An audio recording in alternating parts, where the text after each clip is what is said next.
नाज़रीन हमारे Siraha खबरचार web TV यहाँ आयशा हैदर कंडियारो रिपोर्ट मुदस्सिर अहमद चनर के मुताबिक कंडियारो वेछो दरगाह हजरत मोहम्मद एहसन शाह राश्ती जिनके चौथे सज्जादा नशीन सैयद इरशादुद्दीन शाह राश्ती जो 52 सालियानो उर्स मुबारक मल्हायो वियो जंहिंमें दरगाह के अक़ीदतमंदन पांधेड़न वॾे अंक में शिरकत कई।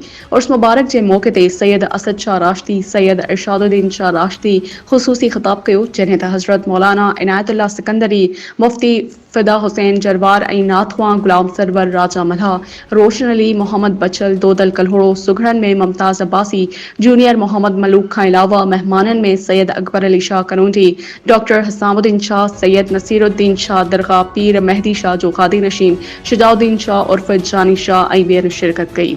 उन मौके ते उलमाए किराम ख़िताब कंदे चयो त जेकॾहिं दुनिया ऐं आख़िरत में कामयाबी चाहियो था त कामिल वलियन जी वाट ते हलणु घुर्जे। कामिल वली सगोरन जी ज़िंदगी असांजे लाइ मिसाल आहे। दरगाह हज़रत मोहम्मद एहसन शाह राश्ती मां बि अक़ीदतमंदन पांधेड़न खे अमुन मोहब्बत इख़लास जो पैगाम मिले थो। ज़िंदगी जो असल सुकून अल्लाह पाक जी इबादत करण सां आहे। अल्लाह जे नेक बाननि वलियन जी दरगाहुनि तां अमुन भाईचारे जो दर्स मिले थो जिथे इंसानियत जो असल पैगाम आहे। आख़िर में मुल्क कौम अमन ऐं सलामती लाइ ख़ुसूसी दुआ पिण घुरी वई। नाज़रीन ॾिसंदा रहो ख़बरचार वेब टीवी ऐं पढ़ंदा रहो ख़बरचार अख़बार।